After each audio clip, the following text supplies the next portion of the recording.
청년들이 이렇게 많이 모여 있으니까 너무 좋네요. 그러니까 청년이 좀 아니신 분들도 계신 것 같긴 하지만 저도 청년들의 아버지입니다. 왜냐면 저 아이들이 97년생, 99년생, 2001년생이에요. 약간 나이 든 청년들이죠. 근데 여러분들이 나이대가 어떻게 되는지 궁금하긴 한데 한번 손을 들어 보실래요? 2015년 거긴 없겠다. 2010년 이후에 태어났다. 없죠? 2010년 이후. 오케이. 2005년에서 2010년 사이.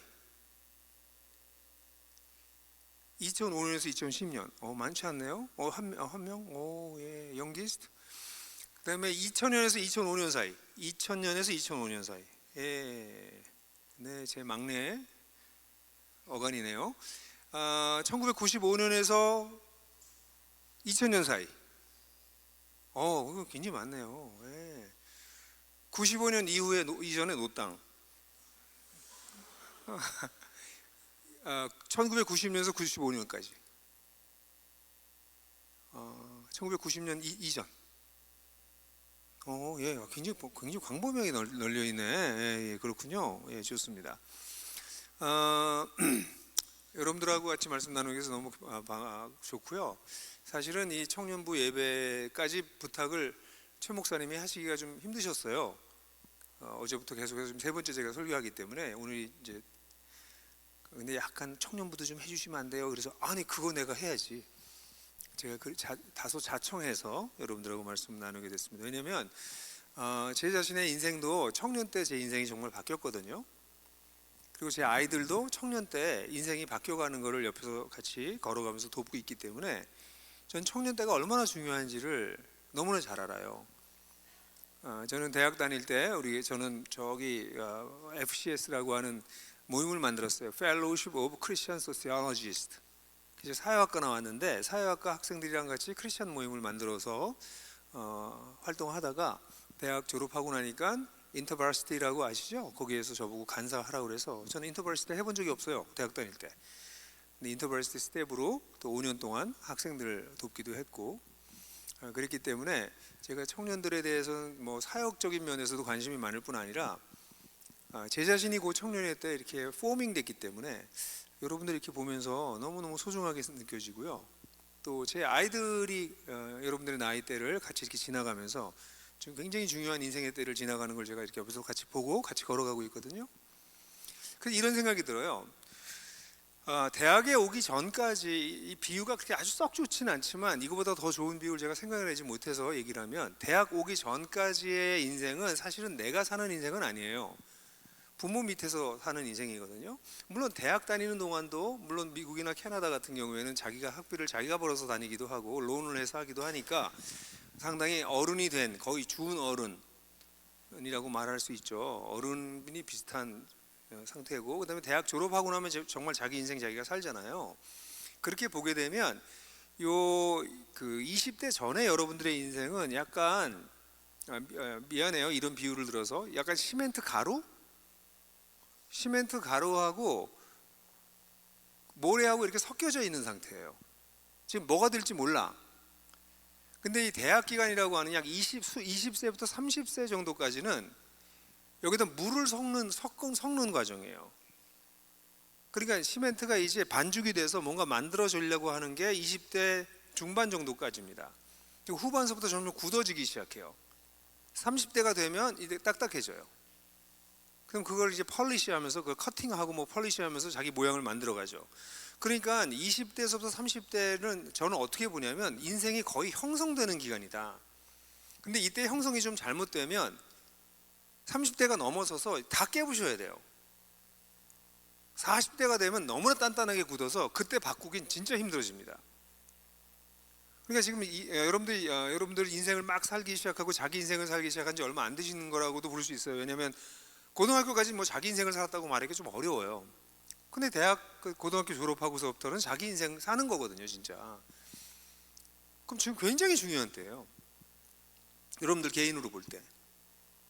제가 제 아이들하고 끊임없이 대화를 나누고 제 아이는 이제 둘은 미국에 있고 하나는 지금 한국에 있는데 얘도 이제 곧 영국으로 갈 것 같아서 얘네들도 여러분들처럼 뭐 저도 미국에서 10년 공부했고 그래서 이렇게 유학생으로 또는 여기서 거의 다 한국에서 태어난 분들이 많죠.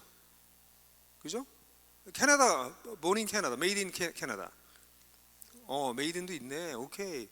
굉장히 많은 분들이 아마 캐나다 태어났는데 한국말 괜찮아요? 네?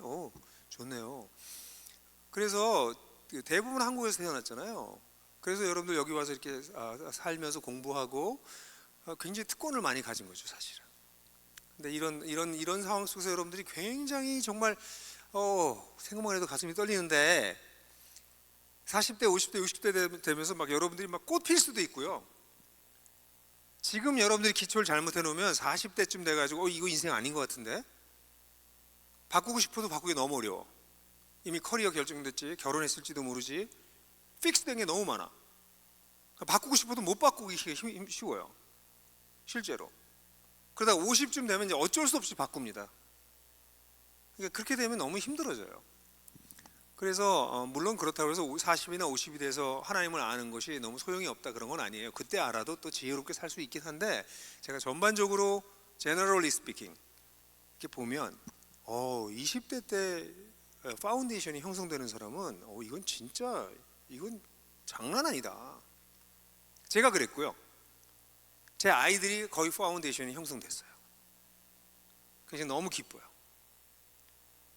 그래서 저는 여러분들한테 이야기할 때 공허한 얘기를 할 게 아니고요.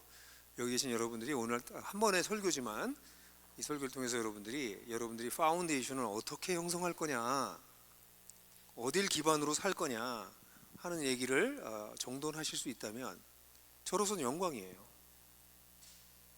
그럼 여러분들이 지금부터 한 30년? 아니 40년 더 살면 제 나이가 되거든요. 40년 후엔 다른 인생을 살 수 있어요. 그러면 도대체 어떻게 파운데이션을 형성할 거냐, 우리 인생의 기초를 어디에 놓을 거냐 하는 게 굉장히 중요하지 않겠어요? 근데 여기 오신 분들은 전부 다 하나님이 계시다는 걸 믿는 사람들인 것 같아요. 그런가요? 여보세요? 하나님 다 믿죠? 그죠? 하나님이 천지를 지으시고 나를 만드셨고 천지의 주인이시라는 것을 그래도 완전히 어그리되지 않아도 그래도 믿으려고 하거나 믿고 싶거나 믿는 사람들이죠.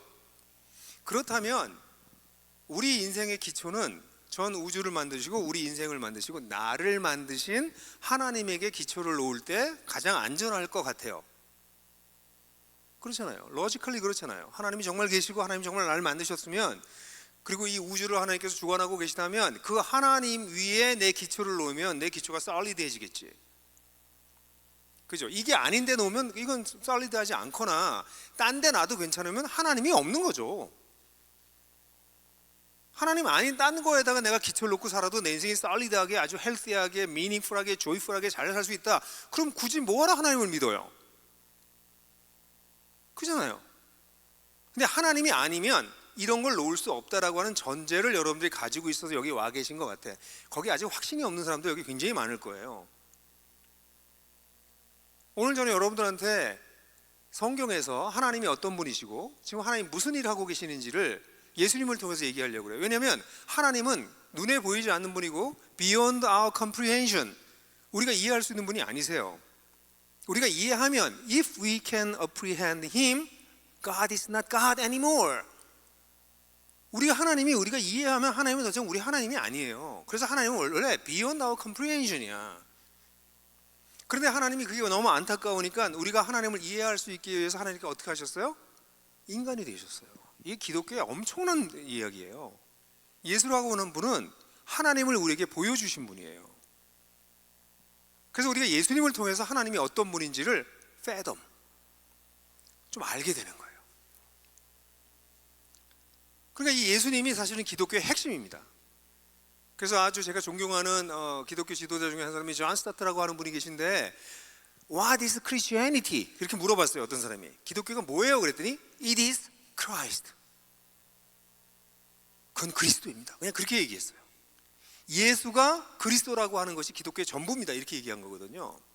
그래서 저는 여러분들에게 이 예수님이 도대체 뭘 가르쳤냐, 그게 우리의 인생의 파운데이션을 놓을 수 있는 것이 될 거라고 저는 생각을 해요. 그럼 예수님의 가르침에 대한 얘기를 지금 하려고 그러면 오늘 아까 몇 시에 끝낼 수 있냐고 끝내야 되냐고 물어보니까 우리 목사님이 뒷부분에 시간이 뭐가 없기 때문에 마음껏 하시라고 그러시더라고요.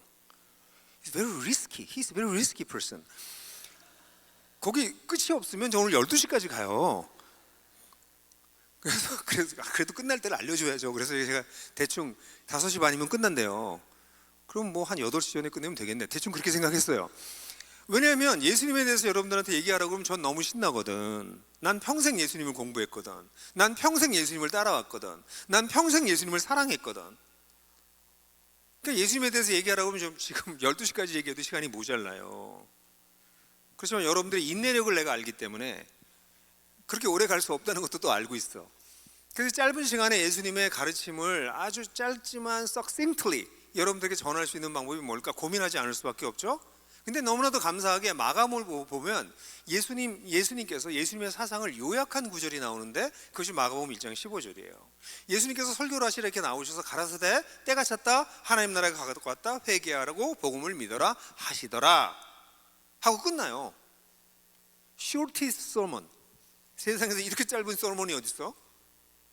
때가 찼다 하나님 나라가 가까웠다 회개하라 복음을 믿어라 하시더라 하고 끝나요. 그럼 이게 설교였을까? 아니죠. 이건 예수님의 사상을 마가가 summarize 한 거예요. 거의 한 프레이즈로 summarize 한 거예요. 그러니까 마가복음 1장 15절은 예수님의 전체 사상을 요약한 구절이에요.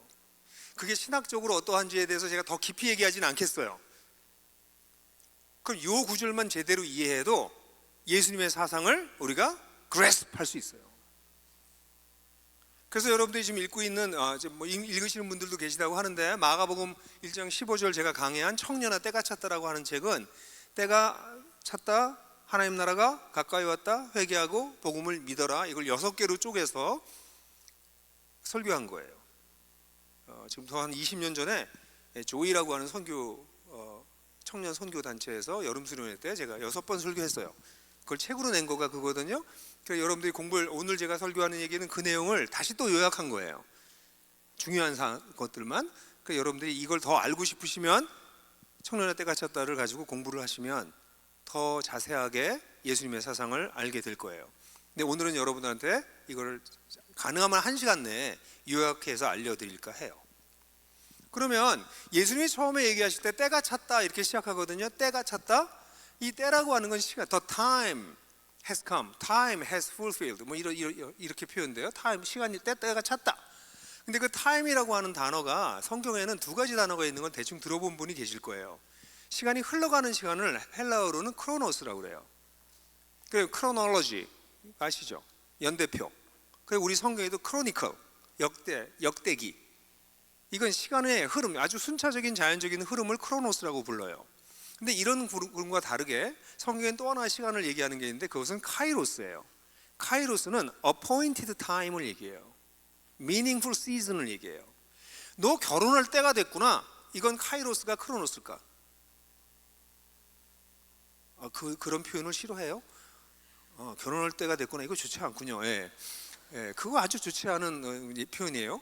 그럼 뭐라고 그럴까? 이제 네가 기저귀를 뗄 때가 됐구나. 예? 그거는 크로노스야 카이로스야? 카이로스예요. 의미 있는 시간이니까. 성경에 실제로 무화과 철이구나. 무화과 철인데 열매가 없어서 무화과 철이다 할 때 그 무화과 철은 카이로스일까 크로노스일까? 여보세요. Use your brain. 뭐예요? 카이로스지. 그냥 흘러가는 시간이 아니니까. 예? 그 의미 있는 시간이 카이로스야. 근데 이 카이로스 앞에 헬라어에 호라고 하는 아티클이 붙어요. 헬라어는 아티클이 definite, indefinite 이렇게 나눠지지 않아요. 그냥 아티클 딱 하나만 있어. 그 아티클이 있다는 거는 굉장히 중요한 단어예요. 그러니까 그냥 시간이 됐어를 얘기하는 게 the time has come. the time 이거예요. 호 카이로스. 이 얘기는 무슨 얘기일까? 다 아는 얘기야. 그때가 왔어 이렇게 얘기하신 거예요. 그럼 그때가 왔다는 거 우리가 어떻게 알아? 대부분의 사람 모릅니다. 왜냐면 우리 그리스도인들이 성경을 안 읽는 데다가 읽어도 구약은 거의 안 읽어요. 예수님이 오시자마자 그때가 왔어 라고 얘기하면 이건 당연히 구약에서 얘기했던 어떤 그때를 얘기하는 거예요. 그러니까 우리가 구약으로 넘어가 버려야 돼. 그러니까 구약에서 그때를 뭐라고 얘기하는지를 알아야 예수님께서 오셔서 얘기하신 그때를 이해하게 되는 거예요. 그럼 그러니까 구약부터 다 얘기하려고 하니까 시간이 많이 걸릴 것 같잖아요. 그러니까 짧게 해야 돼, 그죠? 그러니까 구약은 무슨 얘기를 하는 거예요? 구약은 하나님께서 세상을 만드셨어요. 하나님이 세상의 주인이세요. 근데 인간이 이 하나님을 거절해요. 세상의 중심은 누구예요? God이세요. God-centered world. 세상은 하나님이 중심이 돼서 돌아가도록 하나님이 디자인하셨어요. 근데 인간이 그 하나님을 어떻게 했어요? Kick out from the center of the world. 세상의 중심에 계신 예수님을, 하나님을 걷어차버렸어요. 그리고 자기가 그 속에 들어가 버렸어요. 그게 아담이 저지른 잘못이었어요. 그 이후에 인간들은 모두가 하나님을 우주와 자기 인생의 중심에서 몰아내요. 그리고 자기가 주인이 돼요. 자기가 하나님처럼 살아요. 그게 인간이 가지고 있는 본능적 속성이에요. 그렇게 하나님을 우리 우주와 인생의 주인에서 빼버리고 자기가 주인이 되니까 되게 잘 살 것 같잖아요. 잘 살아요, 평상시에는. 지금 옆에 사람들 한번 보세요. 잠깐 보세요, 옆에 사람들. 상태가 어때? 다 괜찮죠? 그죠? 옆에 사람 다 괜찮지 않아요? 왜 이러고 왔어? 이런 애 없죠? 다 괜찮죠? 왜냐하면 지금이 여러분 상태가 제일 좋을 때야. 여러분 진짜 상태는 언제 나타나냐면 집에 갔을 때, 여러분 방에 혼자 들어갔을 때. 그게 진짜 자기 모습이에요. 근데 지금은 다 괜찮아. 사람은 평상시에 착해요. 근데 언제 사람들이 악해져요? 자기 이익이 뺏길 것 같을 때, 자기 욕망이 이루어지지 않을 것 같을 때, 나보다 잘난 사람들을 보기 시작했을 때, 그때 사람들 악해져요. 그래서 여러분들이 아시는 것처럼 아담이 범죄하고 난 다음에 가장 먼저 나타난 현상이 뭐예요? 그 다음에 기록된 이야기가 뭐예요? 가인이 아벨을 죽여요. 형이 동생을 죽여. 사실 별것도 아닌 것 같아. 근데 그 사건이 뭘 의미하는 줄 아세요? 인간이 자기 중심이 되면 인간이 얼마나 브루털할 수 있는지, 얼마나 잔인할 수 있는지를 보여주는 게 창세기의 기록이에요. 인간이 하나님을 떠나면 평상시엔 착해요. 근데 자기 이익과 관련 문제들이 생기게 되면 인간은 잔인해져요. 여러분들은 그런 잔인함을 경험해 보셨나요? 그런 잔인함을 observe 하신 적이 있나요? brutality를 본 적이 있으세요? 아직 많이 못 보셨어요? 지금부터 본격적으로 보실 거예요. 아마 여러분들이 좀 철이 드셨다면 아마 하이스쿨에서 이미 그걸 보기 시작했을 거예요. 인간이 인간에게 얼마나 잔인할 수 있는지. 그리고 여러분들 가운데 조금 셀프 리플렉션을 할 수 있는 사람들이 있다면, 그런 브루탈리티가 내 속에도 있다는 것을 발견한 사람들이 있다면 여러분들은 어느 정도 성숙한 사람들이에요. 인간은 평상시엔 착해요. 지금 다 착해. 지금 이상한 사람 하나도 없어요. 자기의 욕망과 자기의 이익이 걸릴 때 인간은 잔인해져요. 그래서 구약 전체가 뭘 얘기하는 줄 아세요? 여러분 구약 읽으면서 재밌어요? 읽질 않으시는군. 여러분 구약 읽으셔야 돼요. 어쨌든 구약 성경 읽어보면 재미가 없어. 전 어릴 때 구약을 읽으면서 너무 이상했어요. 전 고등학교 1학년 때 회심했거든요. 그래서 그때부터 성경을 읽기 시작했는데 신약 성경은 그래도 넘어갔어요. 그래서 구약부터 읽기 시작하는데 구약은 너무 이상한 사건이 많아. 인간이 뭐 이렇게 잔인한 얘기가 많이 나와. 밤낮 전쟁하고 밤낮 죽이고 강간하고 막 착취하고 속이고 온갖 이런 얘기가 가득 차 있어, 성경에, 구약에. 그러니까 어린 마음에 제가 이게 무슨 홀리 바이블이냐, 언홀리 바이블이지. 홀리하지가 않아, 구약 성경 전체가. 안 그러세요? 워낙 반응이 없어요, 여러분들? 굉장히 반응을 해도 괜찮아요, 여러분. 언홀리해 너무. 그래서 저 이해를 못했어요. 왜 구약은 이렇게 이상한 얘기가 많나? 구약이 뭘 얘기하고 싶은 줄 아세요? 하나님을 떠난 인간이 얼마나 엉망진창인지를 보여주는 거예요. 아주 쉽게 표현해서. 그래서 우리가 살고 있는 세상은 개판이다, 이렇게 얘기하는 게 구약의 얘기예요. 지옥이다, 지옥. 지옥 직전이다. 지옥이랑 그렇게 다를 것도 사실 없다. 그게 성경에서 얘기하고 있는 바예요. 기독교는 여기에서 시작돼요. 많은 사람들은 기독교를 말랑말랑하게 만들어버려요. 하나님이 너를 사랑하셔, 널 너무 이뻐하셔, 그렇게 시작해요. 아니에요.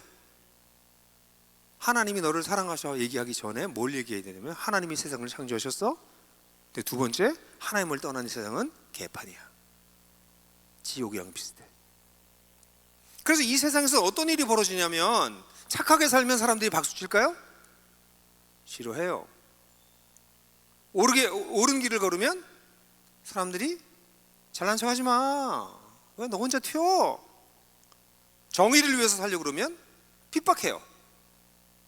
구약의 얘기를 보게 되면 바르게 살려고 했던 사람들이 끊임없이 고통을 당해요. 착하게 살려고 하는 사람들이 계속 피해를 당해요. 정의가 계속 무너져요. 그게 구약의 얘기예요. 왜 그렇게 돼요? 하나님을 무서워하지 않는 사람은 자기가 하나님이 됐기 때문에 자기가 힘이 있으면 그 힘을 가지고 약한 자들을 보호하는 게 아니라 그들을 자신의 욕망으로, 욕망의 대상으로, 자기의 필요의 대상으로 착취해, 익스플로이트해요. 그게 구약에서 얘기하는 것이고, 그게 여러분들이 만약에 세계사를 공부한다면, 인간의 문명사를 공부한다면 반복적으로 발견하게 되는 것일 거예요. 강자는 늘 약자를 착취해 왔어요. 그게 인류의 역사예요. 그래서 성경을 보게 되면 한숨소리가 가득해. 착하게 살려고 하는 사람들의 한숨소리가, 의롭게 살려고 했던 사람들의 눈물이 성경에 가득해요. 너무 막 그게 타요. 그래서 시편을 보게 되면 시편의 40편 정도가 탄식시예요. 제 딸이 중학교 2학년 때인가, 아빠 나 큐티하는 거 너무 힘들어요, 시편 하는 거 힘들어. 왜? 그랬더니, 아니 이 시편에 시를 보면 원수를 잡아 죽여달라고 그러고 원수를 갚아달라고 그러고 막 너무 미워해요, 원수를. 아빠, 기독교는 사랑의 종교가 아닌가요? 근데 왜 시편에는 이렇게, 그리고 막 어디를 보면 정말 심한 표현 나오거든요. 죽여달라는 것도 그냥 죽여달라는 게 아니에요. 끔찍하게 죽여달라고 막 이런 표현도 나와요. 아빠가 어떻게 이렇게, 기독교가 이런 건 기독교 아니잖아요. 이거 어떻게 이런 걸 하라고 그래. 우리 딸이 너무 이쁜 거야. 그런 걸 발견하고 아빠한테 와서 물어봐서, 그래서 이렇게 제가 우리 딸아, 우리 지인아, 우리 이름을 얘기해버렸네. 딸아, 너가 지금 아빠랑 같이 안전하고 건강한 데서 살고 있으니까 이게 무슨 소리인지 몰라. 근데 네가 나중에 커서 아빠를 떠나서 세상 속에 들어가서 선을 추구하고 정의를 추구하고 살면 사람들이 너를 괴롭히기 시작하고 때로는 너를 죽이려고 쫓아다녀. 너는 착하게 살려고 했고 너는 정의롭게 살려고 했는데, 너무나 정상적인데 그렇게 살려고 그러면 세상에서 너한테 박수 쳐주는 게 아니라 너를 죽자고 쫓아다니면서 괴롭히는 사람들을 만나게 돼. 그럼 넌 그때 기도하게 될 거야. 하나님 저놈 죽여주세요. 저놈 없애주세요. 저 나쁜 놈 좀 어떻게 해주세요. 그렇게 기도할 거야. 여러분들은 아직 그걸 경험해보지 못한 분이실 가능성이 있어요. 그렇지만 이미 대학만 들어오더라도 여러분들은 인간의 악의 얼굴들을 보기 시작할 거예요. 인간이 얼마나 잔인한지 보게 될 거예요. 아니 뭐 쉽게 얘기해서 미국은 좀 덜 그런지 모르지만 한국은 데이트 폭력이 너무 많아요. 아니 어떻게 데이트를 하다가 폭력을 행해? 그게 말이 돼요?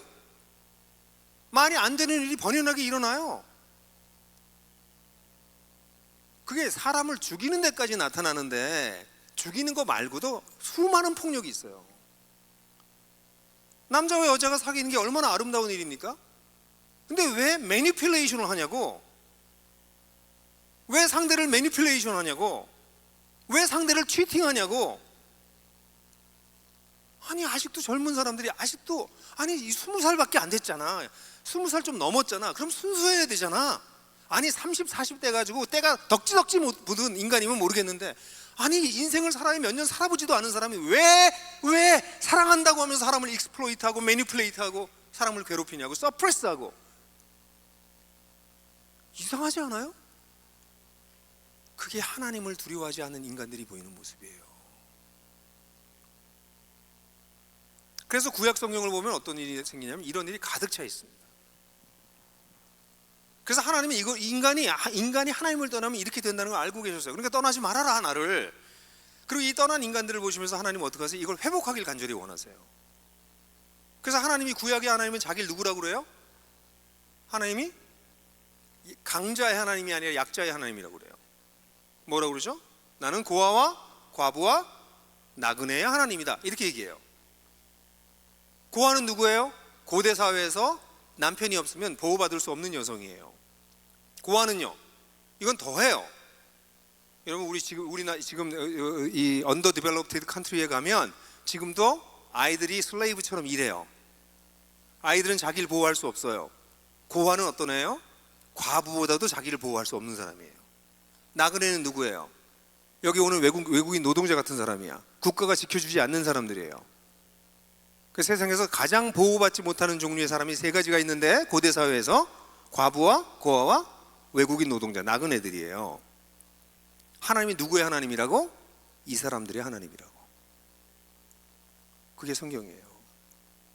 그 구약엔 뭐라고 그런 줄 아세요? 네가 만약에 네 주변에 있는 너의 과부나 고아나 나그네를 괴롭히면, 민수기를 보면 내가 너의 아내를 과부로 만들 거야, 네 자녀를 고아로 만들 거야, 네 자손을 나그네로 만들 거야. 하나님이 그러세요. 이게 무슨 얘기예요? 내가 널 죽여버릴 거야. 네 아내가 과부가 되면 뭐예요? 네가 죽었다는 거잖아. 네 자녀가 고아가 된다는 건 네 와이프도 죽이겠다는 거예요. 그게 하나님인 거 아셨어요? 하나님은 어떤 하나님이세요? 약자의 하나님이세요. 자기를 보호할 수 없는 자들의 하나님이세요. 그래서 이스라엘을 픽한 거예요. 이스라엘 어떤 나라예요? 제노사이드를 당하는 나라였어요. 제노사이드 아시죠? 민족이 말살돼 가고 있었어요. 그 하나님은 인간 세상에서 가장 찌끄러기 같은 인간들을 택하세요. 자기를 보호할 수 없는 민족을 택하셔서 그들을 살리시는 거예요. 그리고 그들에게 하나님의 이름을 주시는 거예요. 그래서 구약 성경은 전체적으로 어떤 얘기를 하고 있냐면, 하나님이 어떻게 이렇게 깨지고 지옥 같고 정말 개판인 세상 속에서 하나님의 백성을 일으켜서 이 세상을 회복하려고 하시는가가 구약의 얘기예요. 그게 이스라엘 민족이에요. 근데 이스라엘 민족들이 이걸 택해가지고 가나안 땅까지 정복시키니까 얘네들이 착각해. 자기네들이 대단해서 그런 줄 알아. 하나님께서 만물의 찢기 같은 인간들을, 그들을 보호하셔서 하나님께서 그들을 하나님의 백성 삼으셨는데, 이들이 이방 사람들하고 비슷해지기 시작해요. 구약의 역사는 뭐예요? 이스라엘 사람들이 이방 민족을 흉내내는 거예요. 하나님 하지 말라고 그래. 너희는 다르다. 너희는 내 백성이다. 근데 이스라엘 사람들이 그렇게 안 해요. 그래서 하나님께서 계속 경고하시다가 어떻게 해요? 이스라엘을 둘로 나누세요. 남북으로. 그리고 계속 경고하시는데도 돌아와라 돌아와라 계속 말씀하시는데도 돌아오지 않으니까 북이스라엘은 가나안을 이스라엘 통해서 정복했던 거랑 똑같이 아시리아를 통해서 722년에 주전 722년에 북이스라엘을 멸망시키세요. 남유다한테 기회를 더 주세요. 근데 남유다도 계속 말을 안 들어요. 587년에 바빌론을 통해서 멸망시키세요. 여러분, 하나님 무서운 분이세요. 은혜를 모르는 자들을 심판하시는 분이세요. 물론 오래 참고 기회를 수십 번 주시고 난 다음에 하시는 것이죠. 그래서 하나님의 오래 참음을 가볍게 여기지 말라는 거예요. 하나님은 우리를 심판하는 걸 원하지 않으세요. 우리를 살리는 걸 원하세요. 그러나 돌아오지 않을 것이 확실하면 심판하세요. 그러니 하나님의 오래 참음을 가볍게 여기는 사람들은 나중에 진짜 큰일 나는 거죠. 하나님 그런 분이세요. 그래서 하나님은 정말 사람을 살리고 싶었어요. 이스라엘에게 엄하게 하셨던 이유는 이스라엘 통해서 여러분들 찬양할 때마다 밤낮 하는 열방을 구원하려고 했던 거야. 구약을 보면 하나님이 열방을 살리기 위해서 이스라엘을 택했다는 말씀이 곳곳에 나와요. 하나님의 관심은 이스라엘에게 있었던 것이 아니라 열방, all nations, 전 세계의 사람을 살리고 싶으셨던 거예요. 그런데 이스라엘 사람들이 이렇게 되고 나니까 소망이 끊어져 버린 것 같아. 근데 구약 성경을 잘 보게 되면 하나님께서 이 퍼스트 플랜이 만약 실패하면 세컨드 플랜이 있는 것처럼 암시가 나와요. 모세와 같은 선지자를 내겠다고 하시거나, 그 전에는 가죽옷을 입혀주신다거나 뭐 등등이 쭉 나오다가 마지막 뒷부분에 가면 내가 내 종, 아주 명시적으로 나와요. 아주 explicitly 나와요. 내가 내 종을 보내서 이 세상을 심판하고 새로운 세계를 열겠다. 이게 구약의 가르침이에요. 파워포인트로 좀 설명하면 이렇게 그림을 그릴 수 있어요. 우리가 살고 있는 세상이 있잖아요. 우리가 살고 있는 세상을 성경에서는 애니메이션 안 돼요? 네. 애니메이션 돼요, 안 돼요? 예, 안 돼요. 오 마이 갓. 예, 그럼 그냥 가야지 뭐. 예, 그 그림 보여주시면 우리가 살고 있는 세상을 성경에서는 this age라고 그래요. 이 세대. 이 세대의 특징이 뭐예요? self-centeredness. 원래 세상은 어떤 거예요? God-centered예요. 예? 죄가 뭔지 아세요? 죄? SIN이라고 하는 단어의 가운데 있는 알파벳이 뭐예요? 어렵지 않은 거죠. SIN에 있는 what is the center character of sin? I죠. 굉장히 심볼릭해. The nature of sin is self-centeredness. I-centeredness. God-centered가 하나님께서 만든 유니버스인데 거기서 인간이 I-centered가 되는 거예요. 그게 this age의 특징이에요. 그러니까 거기서 뭐가 나온다고? 브루탈리티가 나오는 거예요. 거기 불의가 나오는 거예요. 가난하고 약자들이 고통당하는 거예요. 눈물과 한숨이 가득한 거예요. 하나님께서 이것을 가냥 두실 수 없었기 때문에 하나님께서 내가 내 종을 보내서 이 세상을 뭐한다? 심판하고 회복한다. 이게 순서 되게 중요해. 심판을 먼저 하고 회복하겠다. 이게 구약의 메시지예요.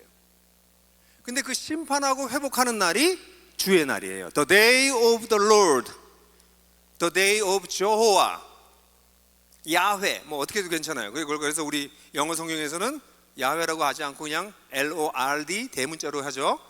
캐피탈라이즈해서 the Lord. 그게 여호와라는 단어예요. 그러니까 the day of the Lord, 주님의 날. 주님의 날에 내가 내 종을 보내서 이 세상을 뭐 한다고? 심판하고 회복하겠다. 그러면 새로운 에이지, the age to come, 새로운 시대가 열릴 것이다. 이게 구약의 가르침이에요. 그래서 이 새로운 시대가 열릴 때 어떤 일이 벌어져요, 여러분들? 물이 바다 덮음같이 여호와를 아는 지식이 온 세상에 가득하게 될 것이다. 그런 거 생각나세요? 그런 거 성경에 있는 거 기억나세요? 사자굴의 어린이가 독사굴의 어린이가 손 놓고 사자들이 어린 양과 함께 뛰놀고 더 이상 전쟁이 없으며 무기를 칼과 창을 낫과 농기구로 바꾸고 이런 얘기 나오죠. 그죠? 약육강식이 없어지고 모든 자들이 같이 평화로워지는 이런 세계가 열릴 거다라는 것이 성경에서 얘기하는, 이게 구약에서 얘기하는 거예요. 세상이 새로운 세계가 열릴 거다. 이제 사람 사는 세상이, 생명을 존중하게 여기는 세상이, 약자가 보호되는 세상이, 정의로운 세상이, 사랑이 흘러넘치는 세상이 올 것이다. 이게 구약의 이스라엘의 예언자들이 가지고 있었던 꿈이었어요. 이 악한 세상 속에서. 저게 구약의 얘기예요. 근데 여러분이 성경을 쭉 읽으면, 창세기에서 쭉 읽다가 말라기쯤 딱 읽으면 끝나고 난 다음에 많은 사람들은 와, 구약 일독했네 이러고 끝나요. 그러면 안 돼. 성경을 잘 읽으면 말라기쯤 돼서 말라기 딱 끝나고 나면 이거 뭐야? 뭐 이렇게 끝나? 뭐 누가 온다더니, 뭐가 회복된다더니, 뭐 심판하신다더니 아무가 없이 끝나요. 뭐 이래? 근데 마태복음 1장 1절로 신약으로 넘어 마태복음 1장 1절이 뭐예요? 예수 그리스도의 족보라. 그리스도가 누구예요? 기름을 부은 자예요. 메시아예요. 예수님의 종이세요. 하나님의 종이세요. 하나님이 보내기로 했던 바로 그분이세요. 그러니까 마태복음 1장 1절하고 말라기는 연결되는 거죠. 그걸 저는 성경을 한참 공부하고 20대 후반에 깨달았어요. 와, 이게 이렇게 연결되는 거구나. 그러니까 이걸 마가복음으로 얘기하면 마가복음에 바로 호카이로스, 그때는 뭐예요? 주님의 날이 시작돼서 주님의 날이 와서 이 세상을 심판하고 이 세상을 회복하는 바로 메시아를 보내기로 한 바로 그날, 그때가 왔다 이 얘기예요. 여러분, 기독교는요, 여러분들 하나 이렇게 해서 구원하려고 하나님께서 뭐 예수님 보내고 그렇게 얘기하는 거는 기독교를 유치원 수준으로 격화시킨 거예요. 제가 그렇게 했더니 제 아내가 말하기를, 여보, 유치원생들 기분 나빠해. 그건 그보다 더 낮은 수준이에요. 그랬어요. 그래, 맞다. 그건 2-3살짜리 아이들 수준의 얘기다. 기독교는 하나님이 여러분들을 구원하려고 왔다고 얘기하는 종교가 아니에요. 이 깨지고 망가지고 지옥 같은 세상을 심판하시고 이 세상을 회복하려고 메시아를 보내셨다는 게 기독교의 가르침이에요. 그 예수를 받아들이면 거기에 껴묻혀서 내가 구원받는 거지, 나를 위해서 예수께서 오셨다고요? 그거는 약간 시적 표현이야. 나를 하나님이 너무 사랑하시니까 나를 위해서 주님께서 오셔서 이렇게 얘기하는 거는 시적으로 표현이 돼.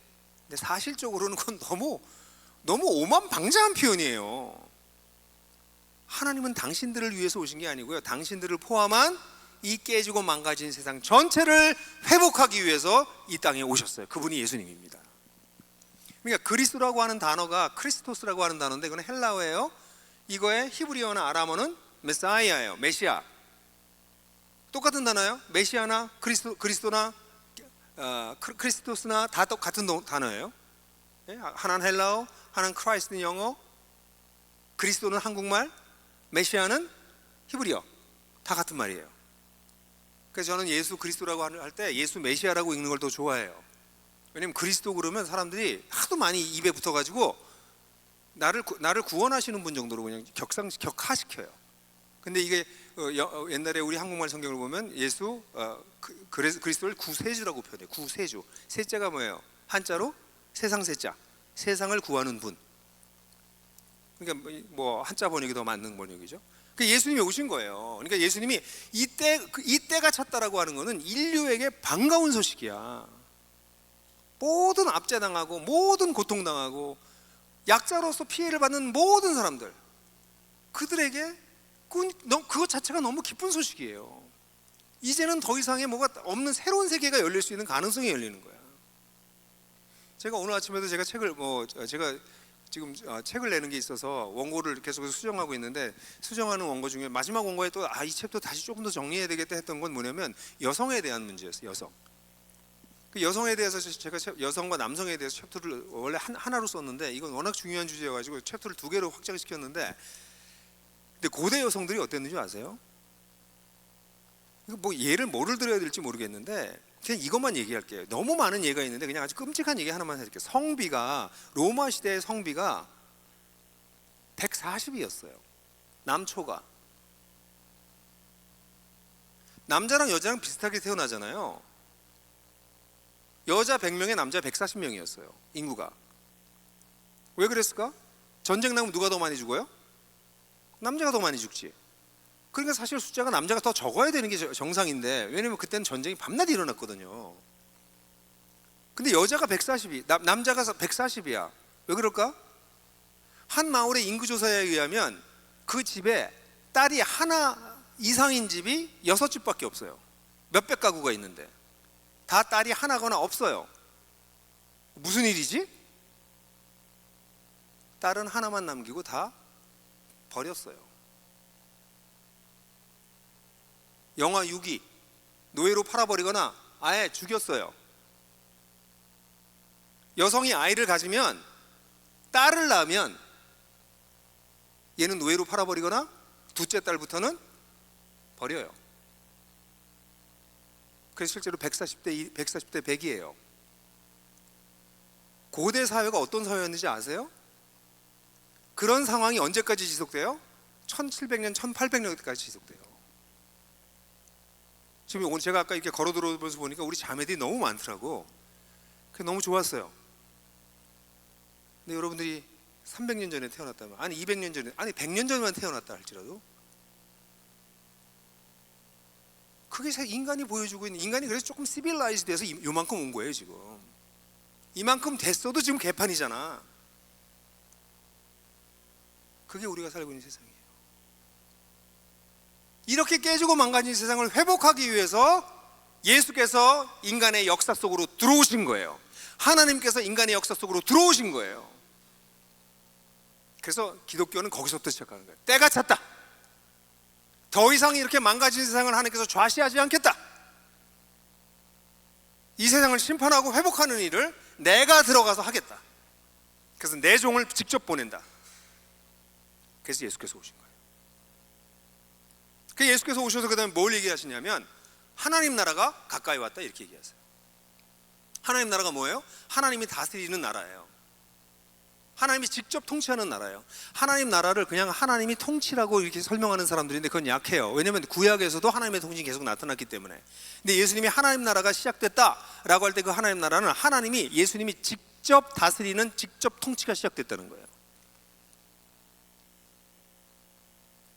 그래서 이 하나님께서 직접 통치하는 나라가 시작됐다는 얘기를 하시면서 이게 조금 이상하긴 한데, 예수님이 이상하게 말하세요. 가까이 왔다 이렇게 얘기, 하나님 나라가 가까이 왔다 이렇게 얘기했잖아요. 그럼 가까이 왔다 그러면 이게 온 거야, 안 온 거야? has come near 이렇게 번역됐거든요. 또는 어떤 데는 is close at hand, 또는 is near 이렇게 번역돼요. 다양하게 번역됐어요. 이게 성경에서 영어 성경으로 번역할 때 다양하게 번역한다는 얘기는 이게 여기가 좀 복잡하다는 거예요. 그러면 has come near나 is near나 is close at hand나 하나님 나라가 실제로 왔다는 거야, 아직 안 왔다는 거야? 어떻게 생각하세요? 난 왔다 쪽에 한 표를 던지겠다. 손 들어 보실래요? 나는 아직 안 왔다 쪽에 손 들어 하겠다. 나는 관심 없다. 그런 분들은 아니죠. 잘 모르겠다겠지, 그지? 근데 이 표현이 뒤에 이게 똑같은 이게 앵기소라고 하는 헬라어의 현재 완료형이에요. 그래서 앵기켄이야. 근데 이 단어가 똑같이 사용된 신약의 구절이 몇 구절이 있어요. 그 중에 하나가 어떤 게 있냐면, 나를 팔자가 가까이 왔다 하시니 가룟 유다가 왔다, 이런 말이 있어. 그런 거 성경에 있었던 거 혹시 이렇게 한번 읽다가 지나간 것 같은 느낌이 들죠? 네? 그런 게 있어. 나를 팔자가 가까이 왔다, 앵기켄 가까이 왔다 할 때 가룟 유다가 왔다 이렇게 나와요. arrived. 거기에는 재밌죠? 안 재밌어? 나 혼자 재밌어. 난 이거 보면 성경 공부하다 가끔씩 재밌어요. 저 혼자 막. 그래서 오, 이게 이런 거구나 이렇게 알게 되는데, 우리말로 얘기하면 가까이 왔다 이렇게 말씀하셨잖아요. 그러니까 가 할 때는 왔어, 안 왔어? 안 왔어. 근데 가까이 왔다 했는데 그때쯤 왔어. 안 재밌어? 이렇게 얘기해줘도? 예? 그러니까 하나님 나라가 가까이 왔다는 게 어떠면 imminently close, 거의 왔다는 거예요. 예? 그런 표현이야. 그 예수님이 일부러 이렇게 표현했다고 우리가 봐요. 그건 뭐냐면 예수님이 오셔서 죽으시고 부활하시고 승천하시는 걸 통해서 하나님 나라가 이 땅에 도래하기 때문에, 예수님의 이걸 지저스 이벤트라고 그래요. 예수님이 이 땅에 오시고 예수님이 이 땅에서 가르치시고 죽으시고 부활하시고 승천하시는 이 모든 것가 지저스 이벤트라고 그래요. 예수님의 사건. 이 사건을 통해서 하나님 나라가 오기 때문에 사역이 시작했던 바로 그때 예수님께서 하나님 나라가 왔다라고 딱 말씀하지 않고 가까이 왔다, 아주 근접하게 imminently 가까이 왔다 이렇게 말씀하신 게, 그렇게 해서 표현했다고 얘기를 해요. 근데 예수님은 하나님 나라가 미래에 올 것도 얘기하세요. 어디서 그런 얘기를 해요? 여러분 성경 많이 안 읽지? 이 반응이 빨리빨리 안 오는 걸 보니까 성경을 많이 안 읽은 사람들이야. 여기 불교 학생이에요? 아니죠. 이게 기독교 학생이 맞죠? 그럼 성경을 읽어야지. 성경에서 하나님 나라가 이제 언제 올지 모른다, 이게 주로 어디 나와요? 마태복음 24장 25장. 감람산이 아니라 이 감람산 강화라고 그래요. 감람산에서 올리브 마운틴, 디스코스 앳 올리브 마운틴. 마태복음 5장에 있는 거는 산상수훈, 그냥 마운트, 디스코스 온 마운틴, 산에서 예수님이 가르친 거라면, 마지막에 나오는 가르침은 감람산에서 가르친 가르침이에요. 감람산에서 가르친 가르침의 핵심이 뭐야? 내가 언제 올지 모른다. 나도 모른다. 아버지만 아신다. 그러니까 깨어 있어라. 예? 열처녀 비유 뭐 이런 거 생각나잖아요. 그죠? 양과 염소 나누는 거 뭐 이런 거 생각나요? 그거 다 거기 나오는 얘기야. 그죠? 주일학교 때 배웠던 게 막 떠올라요? 그러니까 예수님도 하나님 나라가 미래에 온다고 얘기하신 것도 있어요. 근데 여기서는 예수님께서 뭐라고 그러냐면 하나님 나라가 가까이 왔다, 시작됐다 이렇게 얘기를 하시는 게, 시작됐다는 얘기가 성경에 여러 번 나와요. 이 얘기를 여러분들 자세히 하고 싶은데 시간이 많지 않은 것 같아. 나중에 제 책을 좀 자세히 보시거나 이제 목사님이나 전도사님 설교하는 걸 들으세요. 하나님 나라가 시작됐다는 얘기를 하시는데, 그 중에 아주 탁월한 거는 귀신을 하도 많이 내쫓으니까 사람들이 바알세불 때문에 귀신을 내쫓는다고 예수님을 비난했어요. 그러니까 예수님이 뭐라고 그러냐면, 성령을 모독하는 자는 용서받을 수가 없다라고 말씀하시면서, 내가 내 능력으로 귀신을 내쫓는 것이면 하나님 나라가 왔다 이렇게 말씀하세요. 가장 명시적으로 얘기한 부분이 하나님 나라가 왔다. 그뿐만 아니라 예수님, 바리새인들이 예수님한테 물어봐요. 하나님 나라가 어디 있냐고 물어봐요. 그러니까 예수님께서 뭐라고 그래요? 하나님 나라가 여기 있다 저기 있다는 것이 아니라 너희 안에 있다. 그렇게 말씀하신 거 있죠. 그래서 사람들이 이걸 가지고 어떻게 생각하면 너희 안에 있다, 그러니까 하나님 나라가 우리 마음에 있다, 이렇게 얘기를 하는 사람들이 많아요. 근데 그건 좀 이상한 말이야. 예를 들어서 여기에 30대 누가 계세요? 이쪽에? 목사님 30대는 아니죠. 더 늙었죠. 전도사님, 그죠? 여기 30대. 여기 30대? 미안해, 잠깐만 일어나줘요. Please stand up. 30몇? 39. 여기 늙었네. 그래서 서 계세요. 예수님이 33살짜리였어. 그러니까 이분보다도 6살이나 어려. 근데 예수님 주변에, 이렇게 주변에 바리새인들이 잔뜩 있었거든. 미안해요, 여러분들이 다 바리새인이야. 그 바리새인이 예수님을, 여기 사실 가운데 있어야 되는데 여기 가운데 있다고 치고, 그래서 물어본 거예요. 하나님 나라가 어디 오냐고. 그랬더니 예수님이 하나님 나라가 여기 있다 저기 있다 그러는 게 아니라 너희 안에 있다 그랬는데, 죄송해요 자꾸 서 있으라고 그래서. 근데 너희 안에 있다가 그 안이라고 하는 단어가 여러분 영어의 in처럼 헬라어에는 n이라고 하는 전치사가 수백 번 나와요. 근데 여기엔 딱 2번밖에 안 나오는 엔티스라고 하는 전치사가 사용돼요. 이거는 in이라고도 번역할 수 있지만 among이라고도 번역할 수 있어요. 그럼 예수님이 뭐라고 그런 거야? 하나님 나라가 여기 있다 저기 있다 그런 게 아니라 하나님 나라가 Kingdom of God is among you. 그 뭐예요? 이분이 하나님 나라라. 내가 하나님 나라다. 앉으세요. 아니 생각해 보세요. 여기 주변에 있는 사람이 누구라고? 바리새인들, 회칠한 무덤, 독사의 새끼들. 죄송해요. 그런 사람들 마음에 하나님 나라가 있다고? 아니에요. 그래서 예수님이 계신 곳이 하나님의 통치가, 예수님 자신이 하나님의 통치가 완벽하게 일어나는 곳이었어요. 그래서 성경을 보면 예수님이 가시는 곳에 가면 어떤 일이 벌어져요? 귀신이랑 싸우세요? 막 엑소시즘 해요 하나님이? 아니에요. 귀신들이 자기 자신 신고하고 나와. 다윗의 자손 예수여 왜 우리를 괴롭게 하려고 오시나이까. 병자들이 예수님이 메시아라는 걸 믿고 손을 대면 병이 나버려요 그냥. 왜 그래요? 빛은 어둠하고 안 싸워요. 빛이 들어가면 어둠은 발각되고 물러나요. 예수님이 하나님 나라로 나타나시면 귀신들은 그냥 복종하고 나올 수밖에 없고 병은 나을 수밖에 없는 거예요. 예수님이 그래서 하나님 나라를 사람들에게 보여주신 거예요. 자기의 삶을 통해서. 그분이 예수님이세요. 그래서 성경에서는 예수님이 오심으로 말미암아 하나님 나라가 시작됐다라고 하는 게 예수님의 가르침의 아주 급진적 가르침이에요. 이 그림표를 지금 여러분들에게 보여드릴 건데, 이 그림표는 정말 중요한 그림표예요. 보세요. 이렇게 표현할 수 있어요. 이것도 애니메이션이 안 되죠. 이거 너무 아쉽네. 우리가 살고 있는 이 세대가 있죠. 순서가 지금 하는 순서대로 원래 나가는 거예요. 그렇게 상상하고 봅시다. 우리 그러니까 애니메이션을 우리 브레인이 하도록 그렇게 합시다. 그래서 이 세대가 있었어. 그런데 예수님이 오세요 이 땅에. 기독교는 예수님이 이 땅에 오셨다는 게 굉장히 중요합니다. 이 땅에 오셨어요. 하나님이 이 땅의 역사 속에 들어오셨어. 그래서 하나님 나라를 가르치시다가 십자가에 죽으세요. 그 다음에 빨간 게 나온 거예요. 지금 세 번째. 십자가에 죽으세요. 그래서 우리로 하여금 우리 죄를 사함을 받을 수 있도록 우리 죄를 위해서 대신 돌아갔어요. 그래서 우리가 십자가를 소중하게 여기는 거야. 그래서 이 십자가를 믿은 사람들은, 그래서 십자가로 예수님 죽으시고 난 다음에 부활하신 걸 통해서 하나님 나라가 시작돼요. 저 위에 있는 노란색 줄 에이지 투 컴이 시작되는 거예요. 그런데 앞불싸 이 세대가 끝나는 것이 아니라, 아까 그 전 그림으로 가보면, 아까 전 그림은 그냥 일선이었잖아요. 이렇게 끝나고 새로운 시대가 시작되는 걸로 구약엔 이렇게 보여지잖아요.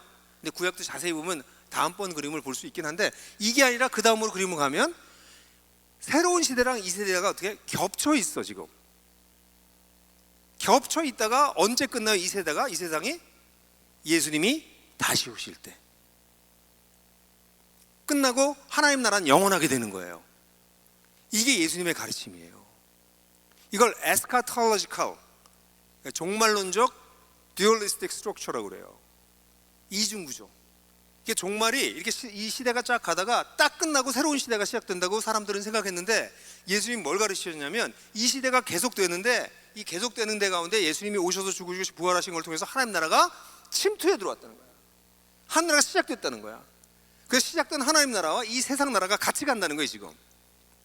그러다가 예수님이 다시 오실 때 이 세상을 심판하신다는 거예요. 그리고 하나님 나라는 영원히 지속된다는 얘기예요.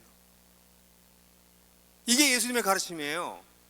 그래서 예수님이 이걸 가르치고 싶으셔서 수없이 비유를 많이 하셨는데, 비유를 주로 들었던 비유가 뭐였지? 씨앗 비유였어요. 왜 씨앗 비유는 뭐예요? 씨가 뿌려져요, 자라나요, 나중에 나무가 돼요. 더 놀라운 건 가라지 비유 있죠. 씨앗이 자라나요, 가라지가 뿌려져요, 가라지랑 씨앗이랑 같이 자라요, 마지막에 알곡은 곡간으로 들어가고 가라지는 불에 태워버려요. 그물이 내려져 있어요, 모든 고기를 잡아요, 마지막에 그물을 끌어올려서 좋은 고기는 가져가고 나쁜 고기는 버려요. 예수님의 비유가, 하나님 나라에 대한 비유들이 전부 이 비유예요. 하나님 나라가 시작됐다, 그리고 그것이 진행될 것이다, 그리고 마지막 때 추수할 것이다. 이걸 여러분들 신학을 공부하는, 조금 성경을 읽게 되면 already but not yet, 이미 하나님 나라가 시작됐지만 but not yet, 아직 complete, 완전히 완성되진 않았다. 이게 예수님께서 가르친 어마무시한 가르침이야. 그러니까 지금 하나님 나라가 예수님의 가르침대로라면 뭐예요? 하나님 나라가 시작된 거예요. 하나님 나라, 킹덤 오브 갓이라는 단어랑 킹덤 오브 헤븐, 천국이라는 단어는 같은 단어인 건 아시죠? 그것도 잘 모르실 수도 있어요. 왜냐하면 마태복음은 킹덤 오브 헤븐을 얘기해요, 천국. 근데 마가, 누가복음 뒤로 넘어가면 킹덤 오브 헤븐을 얘기하지 않고 킹덤 오브 갓 이렇게 얘기해요. 왜냐하면 헤븐이라고 하는 단어가, 갓이라고 하는 단어가 유대인들한테 좀 불편했기 때문에 유대인 청중을 위해서 쓰여졌던 마태복음에서는 킹덤 오브 갓 대신에 헤븐으로 바꿨어요. 하나님을 입에다 올리기조차가 힘들어했었어요, 초대 사람들이. 그래서 헤븐으로 바꾼 거예요. 그러니까 킹덤 오브 헤븐이나 킹덤 오브 갓이나 같은 거예요. 근데 오늘날 한국 교회 문제는 뭐냐면, 여러분들이 미국에서 있으면 영어 성경을 많이 읽길 바라는데, 한국말 성경을 읽으면 천국이라는 단어가 딱 떠오르면 무슨 생각이 떠오를까? 사람은요, 자기가 가지고 있는 카테고리를 가지고 새로운 것을 이렇게 받아들이는 경향이 있어. 근데 한국 사람은 무슨 단어가 있어요? 천당이라는 단어가 있어. 천당은 기독교가 있기 전부터 한국 사람들이 가지고 있는 생각이에요. 죽으면 간다는데. 천당 반대가 뭐야? 지옥. 이거 한국 사람이 가지고 있는 생각이에요. 그러니까 예수님이 천국이 이런 것이라고 얘기할 때 한국의 그리스도인들이 이걸 읽으면서 뭐가 떠올려요? 천당이 떠오르는 거야. 그러니까 천당은 뭐예요? 죽으면 가는데요. 그러니까 천국도 죽으면 간다고 생각하는 거야. 성경의, 기독교의 천국은 죽으면 가는 데가 아니에요. 이미 시작된 거예요. 이미 시작된 거예요. 예수님이 오셔서 죽으시고 부활하심으로 새로운 시대가 시작된 거예요. 엄청난 얘기예요. 그래서 하나님 나라가 시작됐기 때문에, 근데 문제는 세상 사람들은 하나님 나라가 시작된 걸 몰라요. 그러니까 이 밑에 아까 그림표로 다시 보고 가게 되면 이 세대의 특징이 뭐예요? self-centeredness. self-centeredness는 self-honoring, 자기를 honoring 하는 걸 위해 살아요, 사람들이. 그게 세상의 전부인 줄 알고 살아요, 대부분의 사람들은. 근데 이것의 헛됨과 이것의 잔인함과 자기중심성과 이런 걸 발견한 사람들은 예수를 믿고 God-centered, God-honoring, 새로운 세계 속으로 들어가는 거예요. 그게 기독교인이 되는 거예요. 근데 오늘날 기독교는 이렇게 가르치질 않아요. 어떻게 가르치면 다음과 같이 가르쳐요. 우리가 살고 있는 세상을 살다가 어느 날 우리가 십자가를 만나서 우리 죄사함을 받아, 그러면 우리가 구원받았다는 구원의 확신을 가지고 살아요. 근데 우리는 이 세상에 속했기 때문에 어차피 이 세상의 룰을 따라 살 수밖에 없어. 그래서 주일마다 와가지고 우리는 지난주에도 뭘 잘못했고 뭘 잘못했고 하나님 뜻을 따르지 못했고 밤낮 거룩하고, 또 일주일 살고 와서 또 그 소리하고 밤낮. 그리고 죽으면 천당 간대. 이게 오늘날 기독교가, 대부분의 기독교가 듣고 있는 메시지예요. 이거와 그 전을 그 전 걸 비교해 보세요. 다시 그 다음으로 넘어가 보세요. 비슷하죠? 뭐가 빠졌어요? 이 그림에는 하나님 나라의 현재성이 없어요. 하나님 나라의 미래성만 있다고. 근데 제가 하나님 나라의 현재성을 얘기한 예수님의 가르침과 사도들의 가르침을 지금부터 얘기하자 그러면 밤 12시까지 얘기해도 모자랄 정도 성경에 가득 차 있어요. 하나님 나라 이미 시작됐다. 이게 초대교회 성도들이 믿었던 거예요. 사도들이 가르쳤던 것이고, 그리고 그 가르침의 기초는 예수님의 가르침에 있어요. 근데 그렇게 안 가르치고 하나님 나라는 죽으면 가는 걸로 만들어버린 거예요. 그러니까 어떤 일이 벌어질까? 그리스도인들이 시작된 하나님 나라를 살아내는 게 기독교인이에요. 쉬운 얘기할 수 있어요. 여러분들 가운데 여기 유학생으로 온 사람들 많죠. 유학생으로 온 사람들 전부 다 임시체제자잖아. 캐나다가 좋긴 해. 그렇지만 여러분, 우리 소속은 어디예요? 대한민국이에요. 여러분들은 일종의 여기 잠시 체제하는 자잖아요. 그래서 캐나다의 법을 따라요. 근데 만약에 캐나다랑 우리 한국이랑 싸운다고 그러면, 아니 뭐 그렇게 어려운 얘기 하지 말고 캐나다 축구팀이랑 한국 축구팀이랑 시합을 하면 누구를 응원해요? 너무 얘가 약하다. 자기 소속을 응원할 거 아니야. 하나님 나라가 시작됐다는 걸 아는 사람들은 그 시작된 하나님 나라의 삶을 이 땅에서 어떻게 살아낼 건가를 고민하기 시작하죠. 그래서 주기도에서 어떻게 기도해? 하늘에서 하나님의 뜻이 이루어진 것처럼 땅에서도 이루어지이다. 하나님의 뜻을 이 땅에 이루며 사는 사람들이 우리예요. 우리 대단한 사람인 거야. 근데 저렇게 믿으면 어떻게 돼? 천국은 죽어서 가는 거야. 그때까지 유보야, 모든 것은. 그리고 이 세상에 있으면 우리는 세상을 쫓을 수밖에 없어. 근데 세상이 어떤 세상이야? 너만 위해 살래? 네가 제일 중요하대? 약한 자들에 대해서 그건 그들이 게을러서 그런 거래. 하나님이 다 줘서 축복을 받아서 여기까지 왔는데 그 축복에 대해 잊어버리고 고통당하고 약자의 하나님, 과부와 고아와 나그네들의 하나님, 그 하나님은 한국교회에선 별로 들리지가 않아요. 그들을 무시하면 내가 널 죽여버리겠다, 그렇게 말씀하신 그 하나님, 그만큼 약자들을 보호하시는 하나님, 그 하나님은 교회에서 사라져버렸어. 성공하는 사람들, 잘 사는 사람들, 그들의 하나님만 있어요. 그러니까 기독교가 오늘날 시대에 사람들한테 손가락질 당하는 거죠. 지네들끼리 모여서, 기득권 세력들끼리 지네들끼리 자기네들의 권력과 자신들의 부와 이것을 탐하며 살아가는 자들이다. 그래서 이것이 예수님의 가르침이에요. 그래서 하나님 나라가 어떻게 됐다고요? 가까이 왔다고. 근데 여기 아주 중요한 포인트가 있어요. 하나님 나라가 가까이 왔다라고 하는 소식이 굿뉴스일까? 이건 이거랑 똑같아. 여러분들 미드텀이 오거나 파이널 익셈이 오면 그때 막 기쁘세요? 그때 좋아하는 사람들이 몇 있긴 해. 우리가 싫어하는 인간들이야. 그지? 그때 좋아하는 애들 몇 있는데 우리 아주 싫어하는 사람들이잖아. 미드텀이나 파이널 익셈은 뭐예요? 저지먼트 데이가 시작됐다는 거야.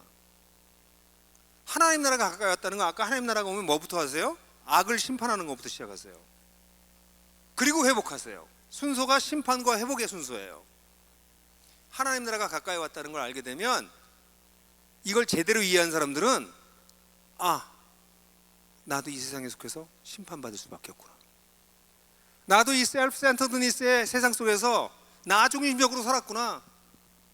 나에게 주어진 모든 것이 내 거라고 생각하고 내 맘대로 살았구나. 하나님이 그토록 가난하고 약한 자들에게 관심이 있는데 난 관심 1도 안 주고 살았구나.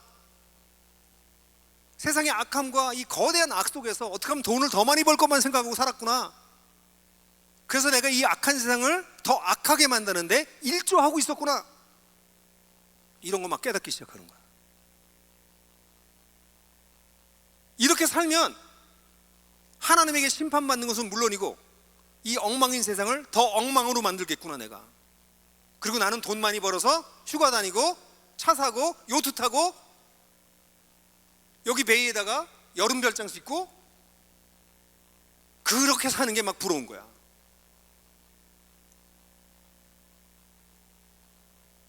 무지무지하게 얘기가 달라져요. 그럼 기독교가 뭐라고 생각하세요? 예수님 믿고 죄 안 받았으니까 이 세상에 대충 아무렇게나 살아도 다 죽으면 용서받는다고? 그게 2-3살짜리 기독교 버전이에요. 기독교 그렇게 쉬운 종교 아니에요. 아니 그걸 위해서 예수께서 오셔서 하나님이 와서 이 땅에 와서 그 고초를 당하고 죽기까지 했다고? 그 정도 하려고? 상식적으로도 말이 안 될 뿐만 아니라 성경은 그렇게 얘기하고 있지 않습니다. 성경은 이 깨지고 망가진 세상을 회복하기 위해서 예수께서 이 땅에 오신 거예요. 이 말 안 되는 세상, 겉으로 볼 땐 멀쩡하잖아. 이게 무슨 멀쩡하냐고요. 여러분 정신 차리고 보세요. 지금 가사에서는 아이들이 지금도 굶어 죽고 있어요. 우크라이나 전쟁이 지금도 끝나지 않아서 여러분들과 같은 나이에 우크라이나 청년들과 러시아 청년들이 죽어나가고 있어요. 지금도. 그건 정치적인 얘기만 한 거예요. 지금 아프리카에 가보세요. 우리가 그냥 함부로 쓰는 물, 그 물이 없어서 지금 죽는 아이들이 매 분마다 몇 명씩 있어요. 우리가 먹고 있는 칼로리 10분의 1만 먹어도 죽지 않을 수 있는 아이들이 세상에 널려 있어요. 지금 우리 먹다 버리잖아. 이게 정상이라고? 댁들이 참 운이 좋군. 캐나다에 유학 와서 살 수 있으니까. 근데 댁들이 만약에 파키스탄에 태어났으면, 말라위에 태어났으면 그런 소리 할 수 있을까? 세상은 우리한테 끊임없이 너만 들여다보래. 근데 세상을 좀 밖에서 조금만 내다보면 세상이 얼마나 언페어하고, 세상에 얼마나 많은 사람이 고통을 겪고 있고, 얼마나 한숨을 흘리고 있고 피눈물을 흘리고 있는지가 보이는데, 하나님이 왜 자기 아들 이 땅에 보내시기까지 하냐고, 왜 죽기까지 하면서 이 세상에 보내시냐고. 얼마나 급하면, 얼마나 심각하면 단순히 당신들 하나씩 구원해가지고 그냥 천당이나 보내고 대충 이 땅에서 기득권 누리고 살라고 하라고 하나님께서 당신의 아들을 희생시킨다고? No way! 기독교가 그런 거라고요? 기독교를 그런 거로 만들어버렸어요. 오늘날의 기독교인들이, 목사들이. 속지 마세요. 성경으로 돌아가세요. 성경은 우리가 살고 있는 세상에 대해서 confrontation 하라고 얘기를 해요. Honest confrontation.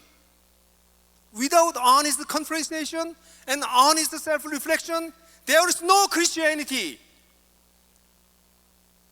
세상에 대해서 정면하고 내 자신을 성찰할 때 크리스찬이 될 수 있어요. 기독교 그렇게 단순한 종교 아니에요. 그렇게 막 가지고 장난칠 수 있는 종교가 아니야. 그래서 하나님 나라가 가까이 왔다는 얘기는 심판받는다는 얘기예요. 그래서 로마서 1장 17절 같은 데 보면 하나님의 진노가 하늘로부터 나타나나니, 에베소 2장 3절 같은 경우 보면 본질상 우리가 하나님의 진노의 자식이었더니, 하나님의 진노를 얘기해요. 사람들이 잘 모르는 사람들은, 아니 왜 하나님이 화를 내고 그래? 성격이 안 좋은가? 왜 하나님이 진노하세요? 사람들이 사람 대접받지 못하고 이렇게 죽어나가고, 그뿐만이 아니에요. 지금은 인간의 탐욕으로 말미암아 지구가 멸망하게 생겼어요. 지구가 멸망하게 생겼어요. 과학자들은 200년에서 300년 봐요. 최대한 잡을 때 익스팅기시 되는 게 2050년이 되면 지구는 uninhabitable planet이 될 거라고 대부분의 학자들 생각해. 얼마 안 남았어요. 사람이 살아있긴 할 거야. 근데 2050년 정도가 되면, 그러니까 여러분들이, 내 딸이 50살이 될 때예요. 50살 될 때, 여러분들도 50살이 될 때 지구는 사람이 살만한 곳이 되지 못해서, 우리가 언제부터 생수물을 들고 다녔냐고. 그냥 시냇물 마셨다고요. 우물물 마셨다고. 지금 생수물 들고 다니지. 그때는 공기도 그럴 거예요. 전부 정화기 달고 다닐 거야. 지금 지구가 이렇게 가고 있어요. 근데 다 나 혼자 편하지. 나만 편하게 산대. 그 하나님이 얼마나 안타까우시겠어요. 이렇게 살고 있는 우리들은 하나님 나라가 임했다는 얘기를 들으면, 오, 우리 편인 애가 아니에요. 심판에서 너 벗어날 수가 없구나. 나도 이 악한 세상의 일부가 되어 있구나. 나도 죽었구나. 이렇게 하나님을 두려워하지 않으면서 크리스찬이 되는 건 불가능합니다. 세상을 어니스트하게 컨프런테이션하고 자기를 정말 셀프 리플렉션하게 되면 자기가 소망이 없는 죄인이라는 사실을 알게 돼요. 그 하나님 나라가 가까이 왔다는 게 굿뉴스가 아니야. 배드뉴스야. 근데 회개라는 게 뭔지 아세요? 회개는요, 우는 게 아니에요. 우는 거는 리모스예요. 영어에 리모스. 후회하면서 우는 거예요. 성경의 리펜턴스는 방향을 바꾸는 거예요. 지금까지는 하나님을 무시하고 내 맘대로 살았어, 이렇게. 그러다 리펜턴트 한다는 얘기는 하나님께로 돌아선다는 거예요. 회개하라, 방향을 바꿔라. 구약엔 수브, 돌아오라, 히브리어로. 하나님을 위해서 방향을 바꾸는 거야. 하나님을 방향을 바꿨더니 하나님 나라가 가까이 오는데 뭐부터 보여요? 진노부터 보이는 거지. 그러니까 사실은 답이 없네. 이거 어떡하지? 근데 거기에 하나님, 우리를 심판하러 오시는 예수께서 십자가를 가지고 그 진노를 막고 계신 거예요. 십자가가 하나님께서 인간을 심판하시는 모든 심판을 대신 지신 거예요. 왜 우리가 십자가를 사랑하냐면 단순히 내 죄를 사한 정도가 아니라 우리 인류를 향해서 하나님 떠나고 이 세상을 망가뜨리는 우리를 향해서 하나님이 심판하시는 그 심판을 예수께서 막으신 거예요. 그걸 대신 지신 거예요. 그래서 그게 복음이에요. 예수가 계시지 않았다면 우리 다 심판받아야 돼요. 근데 예수께서 이걸 막으셨어요. 복음을 믿어라. 그럼 복음을 믿는 게 뭐예요? 이 예수를 믿고 시작된 하나님 나라로 들어가는 거예요. 하나님 나라가 덮쳐오고 있거든요. 그게 심판인데 그 심판을 예수님께서 대신 지셨으니까 그 예수를 믿으면, 이 복음을 믿으면 우리는 그 하나님 나라가 내 나라가 되는 거야. 그래서 그 나라 백성이 되는 거야. 그러니까 복음을 믿는다는 얘기는 예수 믿고 내재 사형을 받았으니까 죽으면 천국 가요라고 얘기하는 건 2살짜리 기독교고, 진짜 기독교는 예수를 믿음으로 말미암아 이 시작된 하나님 나라를 이 깨지고 개팔이고 지옥 같은 세상에서 살아내겠습니다. 예수님을 따라 살아내겠습니다 라고 고백하고 결단하는 것이에요. 어마무시한 결단이죠. 시작된 하나님 나라를 발견한 거예요. 와, 하나님 나라가 죽어서 가는 게 아니었구나. 이미 시작됐구나. 그리고 하나님이 나를 부르셨구나. 이 시작된 하나님 나라를 세상 속에 드러내라고 하시는구나. 세상에 보여주라고 하시는구나. 하나님이 살아계신 것을 세상 사람들에게 보여주라고 나한테 하시는구나. 그래서 하나님의 통치가 시작됐구나. 하나님의 직접 통치가 나를 통해서 이루어지는구나. 그걸 발견한 사람들이 기독교인이에요. 놀라운 거죠. 그럼 인생의 의미가 바뀌기 시작해. 그 나라를 어떻게 살아낼까? 내 인생을 통해서 내가 그 나라를 어떻게 살아낼까? 완전히 달라지는 거예요. 삶의 의미가 달라지는 거죠. 여러분, 이것이 기독교입니다. 이 하나님 나라를 발견하게 되면 어떻게 될까요? 밭에 묻힌 보배를 발견한 사람이 너무 기뻐서 집에 와서 자기 전 재산을 팔아서 이 밭을 사요. 자기 집 전체를 팔아봤자 10만 불도 안 돼, 만 불도 안 돼. 근데 여기에 있는 이 보물은 수백만 불짜리야. 그래서 이 땅을 10만 불에 사. 기쁠까요? 힘들까요? 거기 아주 중요한 단어가 뭐예요? 기쁨으로. 하나님 나라를 발견한 사람은 이 나라를 위해서 사는 것이 헌신이 아니에요. 헌신 안 해요. 신나서 해요. 아니 10만 불로 수백만 불짜리를 얻게 됐다는데 그걸 무슨 헌신이라고 그래. 기뻐서 하는 거지. 기독교를 아직도 내가 헌신을 못하고 있다거나 교회에서 자꾸 헌신하라고 하거나 이렇게 얘기하는 거는 기독교를 잘 몰라서 그래요. 기독교는 헌신하는 종교 아니에요. 상식이에요, 상식. 너무 좋은 거야, 이렇게 사는 게. 그게 기독교예요. 저는 여러분들이 이 하나님 나라를 발견하시길 바라요. 근데 이 하나님 나라를 발견하게 되면 여러분들의 라이프가 완전히 리오리엔테이드가 되기 시작해요. 왜냐면 지금까지는 여러분들은 하나님을 믿어도 이 땅에 사는 동안은 뭐 잘 모르겠고 죽으면 천당 간다니까 그냥 착하게 살자. 그냥 교회 열심히 다니고 봉사 열심히 하고 그러면 되겠지. 근데 하나님 나라를 발견하면 하나님의 통치가 직접 나를 통해서 세상에 드러난다고? 그럼 내가 무슨 일을 하는 게 하나님께 굉장히 중요하네? 내 결혼, 굉장히 중요하네? 내 결혼이 하나님 나라를 드러내는 거네? 내가 하는 직업이 하나님 나라를 드러내는 거네? 내가 내 아이 키우는 게 하나님 나라를 드러내는 거네? 내가 노는 것조차, 내 취미생활하고 노는 것조차도 하나님 나라를 드러내는 거네?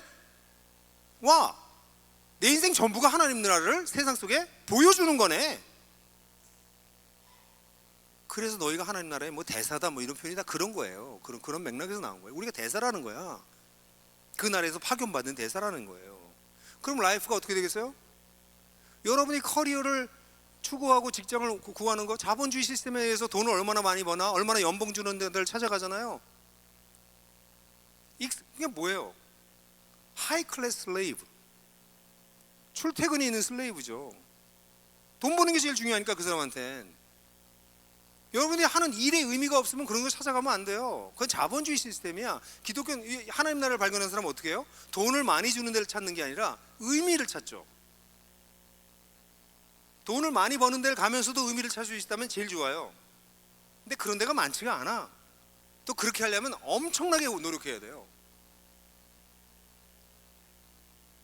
그러니까 어떤 때는 돈을 적게 받고도 더 의미 있는 데를 찾아갈 수 있죠. 근데 끊임없이 위만 쳐다보고 살아. 크리스천들이. 넌 크리스천이 그런 건 너무나 당연해요. 하나님 나라를 발견하지 못했으니까 세상 방식대로 살아야지. 어떻게 그 사람들은. 근데 우리는 하나님 나라를 발견했잖아. 젊을 때 이걸 발견해 보세요.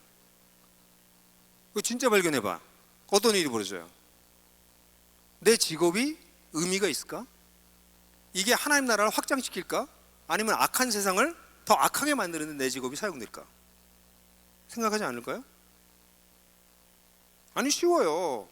아주 쉬운 예를 들어서 여러분들이 피아노 선생님 피아노 학원을 한다고 치자고. 피아노 학원. 그럼 피아노 학원하고 하나님 나라랑 무슨 상관이 있어요? 아니, 피아노 학원 하면서 이렇게 얘기할 수 있어요. 이 코질질이 애들 피아노 가르치면 정말 피곤해 죽겠어요 진짜. 돈 몇 푼이나 받는다고 죽지 못해서 하는 거예요. 그래도 그렇게 해야지 렌트도 내고 하니까 하는 거지 이렇게 피아노 할 수도 있어요. 어떤 사람은 내가 이 아이들한테 음악의 아름다움을 알려주고 어릴 때부터 음악을 즐기게 해서 이 감수성이 열리고 그래서 건강한 아이가 돼서 언젠가 하나님을 만날 때 이 온전한 성품으로 하나님을 만날 수 있게 준비시키는 일을 나한테 시키셨구나요. 그래서 하나님, 나는 이 아이들을 할 때 피아노 가르칠 때 정말 얘네들이 음악을 사랑하게 만들려고 해요. 똑같이 애들 가르치잖아. 완전히 달라요. 어떤 직업은 아무리 해석을 해도 안 되는 직업이 있어. 포주 이런 거, 마약상 이런 건 아무리 그 직업은 좋게 해석하려도 해석할 수가 없어. 그죠?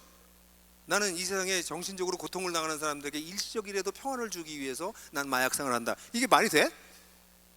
나는 힘이 없는 여성들의 직업 창출을 위해서 포주를 한다. 이게 말이 돼?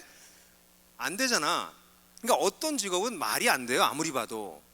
변호사를 해도 약자들을 위해서 변호사를 할 수 있고, 돈 있는 사람들을 대변해서 약자들을 괴롭히는 변호사가 될 수도 있어요. 어떤 변호사를 할 거냐고. 하나님 나라를 발견한 사람이라면. 과학기술을 발전시켜서 인류가 이 어려운 상황을 조금이라도 이겨낼 수 있게 하는데 과학기술을 발전시킬 수 있어요. 근데 내 과학기술을 발전시키는 걸 통해 가지고 오히려 군사 이 무기를 발전시키는데 내 기술이 사용되고 그런 데서 일할 거다. 그거 해야 돼요? 여러분들 직장을 구하는 게 달라질걸? 여러분들의 배우자를 택하는 방법이 달라질걸? 돈 많이 버는 사람들, 이쁜 사람, 겉으로 볼 때 보기 좋은 사람을 택할까요? 아니면 이 하나님 나라를 발견해서 하나님 나라를 위해서 살고 싶은 사람을 찾을까요? 전혀 다를걸요? 여러분 데이트하는 것도 달라져요. 여러분 데이트 어떻게 하세요? 헐리우드가 가르쳐준 대로 하잖아요. 아니 마음이 통하면 몸도 통하는 거지 뭘 그걸 그렇게 어렵게 생각해. 그렇게 해요? 대부분 그렇게 해요. 크리스천이라고 그렇게 안 하는 거 안 해요. 우리 청년들 보면 다 똑같아. 내가 볼 때 많은 청년들이 성이 뭐예요? 섹스가 뭐예요? 성경에서 섹스를 뭐라고 가르쳐요? 제가 보기엔 섹스는 성경에서 가장 아름다운 것 중에 하나예요. 하나님께서 인간에게 주신 최고의 선물이에요. 이걸 잘못 사가면 최악이 돼요. 돈 진짜 좋은 거예요. 잘 쓰면, 돈을 잘 쓰면, 돈을 하인으로 부리면 세상에 이렇게 충실한 하인이 없어. 근데 돈이 주인이 되면 세상에 이렇게 악독한 주인이 없어요. 얼마나 많은 사람들이 돈을 자기 주인으로 생각하고 사는데, 돈이 작아도 하인으로 여기고 사는 사람들은 풍요로워요. 돈이 많아도 돈이 주인인 사람은 밤낮 전전긍긍하고 살아. 그게 기독교예요. 하나님 나라를 발견했기 때문에 섹스가 다르게 해석되기 시작하는 거야. 돈이 다르게 해석되는 거야. 직장이 다르게 해석되는 거야. 결혼이 다르게 해석되는 거야. 그러면 다르게 살아요. 그럼 사람들이 우리를 보고 뭐라고 생각해요? 와, 얘네들 진짜 하나님 있는 것처럼 믿네. 정말 하나님 있는 거 아니야? 그래서 우리한테 물어봐요. 너희 가운데 있는 소망에 대해서 묻기 시작해. 그래서 베드로전서 3장 15절에서는 너희 가운데 있는 소망에 대해서 묻는 자들에게 대답할 것을 준비해라. 전도가 이루어지는 거죠. 그런데 똑같이 살면서 교회 오라고 사람들한테 이게 누가 와? 그냥 남자친구 여자친구나 찾으라고 지. 청년의 때 이런 것을 발견하게 되면 어떤 일이 벌어질까요? 저는 여러분들한테 오늘 굉장히 짧게 얘기했어요. 하나님 나라의 대계를 때가 찼다, 하나님 나라가 가까웠다, 회개하고 복음을 믿어라. 그 의미를 중요한 것만 이렇게 주마간산으로 얘기했어요. 얘기를 듣고 여러분들이 그럴듯하네, 좀 다른 얘기인데, 근데 목사님 너무 소리 지르면서 얘기하네, 뭐 저렇게까지 소리 지를 필요가 있을까? 뭐 이러면서 앉아 있었을지 모르겠어요. 근데 내가 소리를 안 지르게 됐냐고. 기독교 이렇게 개판돼 버렸는데, 기독교가 초등학교 2살짜리 버전으로 기독교 믿고 있는데, 한국 기독교가 그래서 사람들한테 손가락질 당하는데, 하나님의 이 아름다움과 고귀함을 드러내야 될 우리가 드러내긴커녕 추하고 세상에 시민사회보다도 못한, 괜찮은 기업보다도 못한 그런 상태로 전락되어 있는데 제가 소리를 안 지르게 됐어요. 거기다가 여러분들이 어떤 사람들이야? 여러분 하나하나가 하나님 나라를 살아내게 되면 지금부터 40년 후에는 엄청난 일이 벌어져요. 여기에서 오늘 제 설교를 듣고 10명만 하나님 나라를 발견하고 살아내기만 해도 나는 성공한 거예요, 오늘. 근데 여기서 이게 얘기 듣고 난 다음에 다시 세상으로 돌아가서 세상 방식으로 살면서 그냥 마음의 위로나 밤낮 받으면서, 기독교는 위로받는 종교야. 잘못은 내가 밤낮 하고 하나님은 밤낮 나를 위로해 준대. 뭐 그런 기독교 믿는 걸 돌아가는 사람들이 얼마나 많겠어요. 그렇게 되면 여러분들 인생 불행해져요. 예수님께서 말씀하셨던 내가 너에게 생명의 풍성한 삶을 주기 위해서, 풍성한 생명을 위해서 주기 위해서 오셨다는 풍성한 생명을 맛을 못 봐요. 진리를 알지니 진리가 너희를 자유케 하릴 것이다. 자유가 뭔지 몰라요. 네 배에서 생수의 강이 흐르게 할 거다. 그 풍성하게 흘러나오는 그 물, 생수의 강, 그게 뭔지 몰라요. 나를 믿는 자는 줄이지 않고 목마르지 않을 거다. thirsty, 이거 없어질 거다. 불필요한 갈망 없어질 거다. 이게 무슨 말인지 몰라요. 그럼 평생 그거 하는 거야. 결혼하면 만족돼요? 얼마 지나면 권태해져. 그럼 다른 남자친구 여자친구도 찾아야 돼. 차 처음에 사면 좋지. 이거보다 더 좋은 차 사야지. 차 사보세요. 얼마나 가나? 그럼 더 큰 차, 더 좋은 차. 이 차 안 되면 요트도 사야지. 살 수 있으면 사지도 못하죠. 그 트레인을 가실래요? 그러니까 여러분들 가운데, 여러분만이 아니에요, 그리스도인들이 하나님의 말씀을 제대로 듣게 되면, 예수님의 가르침을 정말 제대로 듣게 되면 인생이 바뀌지 않을 수가 없어요. 왜냐하면 기독교는 어떤 종교냐면, 가장 쓸모없는 사람들이 하나님을 발견해서, 그러니까 미디어커도 아니고 오디너리 하지도 않고 오디너리 하지도 못한 사람들, 그 밑에 사람들이 하나님을 발견해서 익스트라오디너리하게 살게 되는 거예요. 우리가 그래서가 아니에요. 이스라엘이 만물의 찌개 같았고, 베드로가 그랬고, 성경에 나오는 수많은 사람들이, 사마리아 여인이 그랬고, 예수님의 발에 향유를 부었던 그 창녀가 그랬고, 세리들이 그랬고, 다 세상의 만물의 찌개 같은 사람들이었다고. 그들이 예수를 발견해서 익스트라오디너리한 삶을 살게 된다고. 왜? 진리가 그를 끌고 가니까. 예수께서 그들을 끌고 가시니까. 그게 기독교예요. 여기 계신 분들이 그런 삶을 저는 살길 간절히 바라요. 근데 그러려면 오늘 여러분들은 결단을 하셔야 되는 게 있는데, 그게 뭐냐면 내가 하나님 나라를 공부하겠습니다. 모르고 믿지 마세요. 오늘 제가 이렇게 막 얘기했다고 거기 홀까닥 넘어가고 그러지 마세요. 그럼 또 다른 목사님, 저보다 말 잘하는 목사님 와서 또 딴 얘기하면 거기 또 홀까닥 넘어갈 거 아니야. 언제까지 그렇게 살 거예요? 목사들한테 속으면서. 목사들한테 속지 마세요. 저를 포함해서 속이는 목사가 수도 없이 많아요.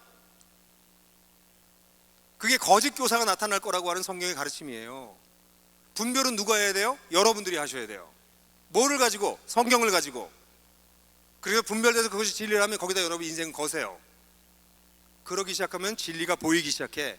분별이 되기 시작해. 아, 저건 잘못된 얘기구나. 저건 부족한 얘기구나. 저건 균형을 잃었구나. 저거는 어떤 중요한 걸 생략해버렸구나. 이런 게 보이기 시작해. 그럼 여러분들 분별력이 생기는 거예요. 분별력이 생기는 게 영적으로 가장 깊은 차원이에요. 방언하는 게 영적으로 깊은 차원이 아니라. 그래서 여러분들이 오늘 저하고 같이 찬양 하나 하고 같이 결단하고 싶은 거는, 이제 하나님 공부부터 하세요. 제가 제 아들 얘기를 해드릴게요. 제 아이들 얘기를. 여러분들의 나이가 비슷하니까. 제 첫째 아들이 중학교 1학년 됐을 때 제가 물어봤어요. 걔 이름은 지원이에요. 지원아, 너 기독교가 뭐니? 뭐라고 생각하니? 한번 아빠한테 얘기해봐. 그랬더니 쫙 얘기하는데 너무 잘하는 거예요. 야, 이게 목사 아들이 맞구나. 이게 어떻게 기독교를 이렇게 중학교 1학년짜리 이렇게 정확하게 정리를 하냐? 제가 기뻤죠. 그렇지만 그 다음 제가 질문했어요. 지원아, 근데 이 이야기가 누가 네 귀에 들려준 거니? 그래서 말한 거니? 아니면 네가 여기서 나오는 거니? 그때 얘가 이러고 가만히 있더니 이러더라고. 그래서 제가 우리 아들한테 얘기했어요. 지원아, 너는 아직 크리스찬이 아니야. 너는 아직 회심하지 않았어. 네가 얘기한 게 여기서 나오면 네가 크리스찬이야. 아빠는 네가 여기서 나오는 고백을 할 때까지 기다릴 거야. 대학교 2학년이 될 때까지 얘는 교회 근처를 다녔고 뭐 특별히 나쁜 짓 하지 않고 아주 선량한 청년으로 자랐지만 예수님과 깊은 관계를 갖지 못했어요. 그래서 유학 갔다가 어느 날 한국에 왔는데 제가 차를 타고 가면서 지원이한테, 지원아, 너도 이제 세례 받아야 되지 않냐? 그랬더니 우리 아들이, 왜냐면 우리 교회에서 세례를 아무나 안 줬어요. 정말 회심한 사람만 세례를 주거든. 그러니까 동생 둘이 다 세례를 받았는데 얘는 세례를 못 받았어요. 그래서 우리 아들한테, 지원아, 너도 세례를 좀 받아야 되지 않겠냐? 그랬더니, 아빠, 나는 하나님 안 떠나. 내가 하나님 떠나서 살 것 같아요? 하나님 절대로 안 떠나. 그리고 뭐 세례가 그렇게 뭐가 급해. 이렇게 얘기했어, 나한테. 그래서 내가 운전하고 가면서, 아유, 네가 아직 뭘 모르는구나. 그냥 그러고 끝났어요. 그래서 나중에 제가 그러고 난 다음에 몇 달 후에 우리 청년부에서 수련회 설교를 했어요. 제가 청년부 수련회 한 번도 안 갔는데 그때 제가 이상하게 갔어, 우리 청년부에. 그래서 하나님 나라를 여러분들한테 얘기한 것처럼 더 자세하게 2박 3일 동안 얘기했어요. 그랬더니 나중에 이 아들이 간증문을 쓰면서 뭐라고 썼냐면, 더 이상 지체할 수 없다. 더 이상 미룰 수 없다. 하나님 나라를 발견하면 미룰 수 없어요. 그래서 예수님을 그때 제대로 받아들였어요. 그래서 회심했어요. 그 나머지 대학교 1년 남은 기간 동안 제가 우리 아들이 대학 다니면서 정말 크리스천 라이프를 좀 사는 걸 원했거든. 근데 그때 리더도 하고 사람들에게 전도도 하고 그런 삶을 살았어요. 지금 뉴욕에 있어요. 그래서 프로페셔널로 있어요. 이게 클라이밍을 좋아해. 그래서 얘가 저하고는 1년 매달 1시간 반씩 저랑 멘토링해요. 우리 아이들은 전부 저랑 한 달에 한 번씩 멘토링해요. 1시간 반씩. 근데 우리 아이가 그 교회에 있는, 교회를 다니지만 하나님 모르는 사람하고 풍성한 삶을 초대를 가지고 복음을 전한 게 2번 있었는데 걔네를 다 회심했어요. 근데 이번에는 클라이밍을 하는데 클라이밍하는 친구를 만나서 같이 친해져서 걔랑 얘기하다가 너 하나님에 대해서 알고 싶지 않냐? 그래서 같이 얘기해서 얘를 또 크리스찬이 되게 했어요. 그리고 우리 아들 같은 경우에는 아키텍트예요. 그래서 어떻게 이 세상에 공공의 선을 일으킬 수 있는 아키텍트를 할 거냐? 이게 이 친구의 미션 스테이트먼트예요. 그러니까 그쪽으로 계속 공부하고 있어. 자기 역량을 계속 키우고 있어. 여러분, 우리 아들 같은 친구들이 많을지도 몰라요. 아이, 뭐 천천히 하지 뭐 내가 뭐 하나님을 떠나겠어. 하나님 어차피 난 믿을 거고. 어차피. 아니요. 지금 여러분들은 포밍 되고 있어요. 시간이 지나가면 굳어요. 바꾸고 싶어도 이젠 바꾸기가 어렵게 인생이 굳어질 때가 와요. 부드러울 때, 아직 가능성이 있을 때 진리 위에 여러분들의 삶을 세우셔야 돼요. 그러면 그게 포밍이 되는 거야. 그럼 그게 여러분들의 파운데이션이 되는 거예요, 라이프에. 그럼 그 파운데이션 위에 여러분의 라이프를 빌드업해 나가면 돼요. 하나님이 다스리는 삶의 모습이 빌드업 되기 시작하는 거지. 30대 초반엔 별로 안 나타나요. 40대만 돼도 확연히 나타나요. 50대가 되면 비교할 수 없이 달라져요. 지금은 요만큼밖에 각도가 난 것 같지 않아. 10년, 20년, 30년 엄청난 차이가 나요. 그래서 저는 여러분들에게 오늘 부탁해요. 하나님 나라를 공부하세요. 어줍잖게 믿지 마세요. 누구 말에 홀딱 넘어가지 마세요. 스스로 공부하세요. 책 읽고 성경 읽고 공부하고 여러분들끼리 토론하세요. 그리고 이것이 정말 진리라고 확신이 들면 여러분들의 인생을 들이세요. 그래서 예수님께서 약속하셨던 자유케 됨을, 풍성한 삶을, 생수영향이 흘러넘치는 것을 여러분들이 누리세요. 기독교는 뻥이 아니에요. 진짜입니다. 어센틱한 겁니다. 그 어센티시티를 여러분들이 발견하셔야 돼요. 그 껍데기 슈퍼피셜한 페이크에 잡혀있지 말고 그 속에 있는 진짜를 잡으셔야 돼요. 그걸 주님께서 간절히 원하세요. 그래서 주님께서 이 땅에 오셨어요. 그래서 이런 사람들은 성령님을, 우리 가운데 계신 하나님 나라의 영이신 성령님을 쫓아 행하기 시작해요. 여러분들이 그런 삶을 사시게 됐으면 정말 좋겠어요. 그래서 이 시간에 한번 찬양 한번 했으면 좋겠어요. 같이 찬양하면서